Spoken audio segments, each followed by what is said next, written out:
Hello everyone, hope you're having an excellent day today. Today we have the biggest and best Rock Raiders build update so far.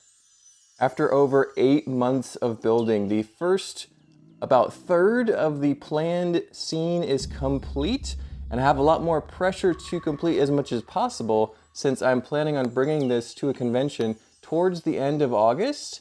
So yeah, a lot more to do in less time than I would like.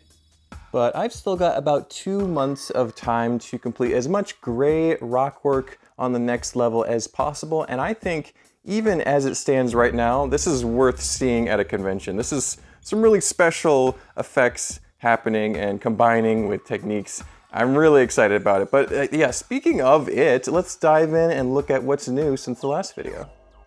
Let's go ahead and start on this right side here. Over here we have the end of the lava flow completely roofed off. It looks very cool. Over here we have the original blue geode. It is basically the same. A few minor tweaks to this lower right corner that needed some adjusting, but now it fits very nicely inside the scene. I actually took out the small blue geode that was located right here and instead made a medium-sized one right here. Much better curvature, a lot more happy with how that integrates into the model. A lot of filler brick added to the back, still a lot more needed to get up to the next level of building where we want to get started soon. Moving towards the middle, we actually have a pretty good look at the latest Rock Raiders vehicle that I completed. I call this one the Torque Tunneler. It's a purely drilling vehicle, just made to move rock and get through. I'm really happy with how this turned out. It's got the 2 drills at the front, the big roll cage up at the top and front as well, a giant engine in the back with some rubber tubes going to the drill areas to provide power. Yeah, I'm pretty happy with how it turned out. I'll try to post some pictures on my Instagram so you can zoom in on the details, but hopefully this gives you an idea of what's going to be in the next gray level of the scene. Back to the lava layer, we've got this pretty much completed cave area here in the middle. You can see going off to the right, it's all completed inside there. These cavernous cave roofs look really cool. I know some people don't like the anti-stud look. However, I think it adds a unique texture, and the way it's kind of sculpted, it's like inverted landscaping. I actually really like the way it looks. A small blue and pink geode on the back wall add a little splash of color into the otherwise red lava that can kind of drown out everything else with the reflective black walls. The pink geode over here is about the same. It ended up causing some plate issues up at the top. Not too bad, nothing that couldn't be just kind of bridged over, but worth considering to be careful with the snot techniques that we're using for the geodes. Moving towards the left side of the scene, we're looking at the next lava cave that is pretty much complete. You've got the Geo Scout hovering above the lava and just below the cavern roof. And I'm pretty happy with the position right now, but I was planning on putting it on a moving lift arm with some power functions. However, it proved to be just a little bit too heavy for anything I was able to whip up within a short amount of time. So I decided, I may as well move on, get the rest of the cave done, rather than really work on something I'm not particularly enthusiastic or skilled with. So yeah, just decided to cut a little corner. However, I'm still pretty happy with it. I think the vehicle looks good in this setting. The red geode down here is essentially the same as before, but we did build this next corner geode above it. I'm really happy with how this one turned out. It's very clean. It emerges above the black layer and into the gray layer a little bit. I think it looks pretty good. The Minecraft Easter egg over here is exactly the same as it was before. We do have some areas where you can see the cords are going into the scene, but also this rubber tube, this plasticky rubber tube that goes to this humidifier down here, and we'll be able to show you guys exactly how that works in just a moment here. A little bit of duct tape later, we can check out and see exactly how the mist effects are working. Oh yeah.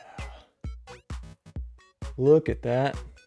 It just flows so nicely down the lava flow, creating an amazing, looks like if you stuck your finger in there, it would just melt right off. It's awesome. See the smoke just kind of wafting off the scene. It goes all the way down to here, and then it starts to dissipate a little bit. It is only just, moisture, just a little mist, but it looks really cool. Look at that. Yeah, I am overjoyed with how this effect is turning out. It's better than even I could have imagined. I'm really happy with this. This isn't the only place I intend to use the mist effects, so look forward to that in the upcoming layers of the scene. Speaking of upcoming layers to the scene, we can talk about what's planned next for the gray rock layer. Over here on the right, I'm expecting to put a Rock Raiders HQ of sorts. Not necessarily exactly like the set, but definitely taking a few style cues and functional concepts from the video game, the sets, try and incorporate that into this scene, like a teleport pad, a tool store, maybe like not a barracks, but a place for the miners to stay and rest while they're in between shifts.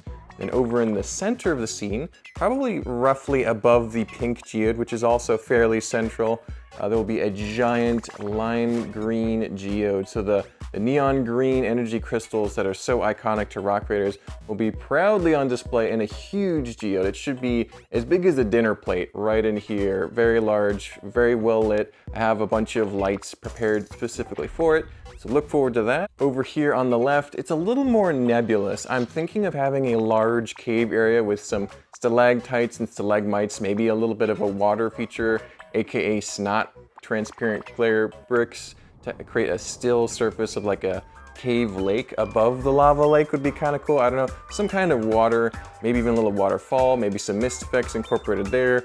We'll see. I was also contemplating putting a waterfall inside a geode, which would be just kind of nuts. However, the physical challenges presented with that and how it would look, would it distract from the look of the geode? Would one giant geode look better? I'm gonna have to weigh that, maybe even experiment a little bit with that in the coming weeks. Also got to remember to include a place for the torque tunneler to be. I'm thinking a cave roughly about the size of one of these, somewhere in the gray area. So it could be above the HQ, below the HQ, going into the geode, alongside the geode, or near the water somewhere. It's kind of like a couple different elements that need to all fit in this one canvas, so hopefully we can get it to balance out nicely. The last thing I want to mention today is this wooden base that we've built for the scene specifically. It's designed so that we can move it without worrying about it crushing itself under its own weight. This is a massively heavy creation, and we built this. It's almost like a tabletop with handles on each corner, these big stainless steel handles that me and Steven can grip. And that way, it does add a lot of weight to the scene already, but at least it's one big solid piece that we can move safely and should make it very easy to set up at conventions. Imagine just walking this thing in with a piano dolly and plop it on the table, hopefully not breaking the table, and good to go. Plug it in, walk away, call it a day. Thank you everyone for watching. Don't forget to like, comment, and subscribe. We'll see you in the next one. Bye-bye.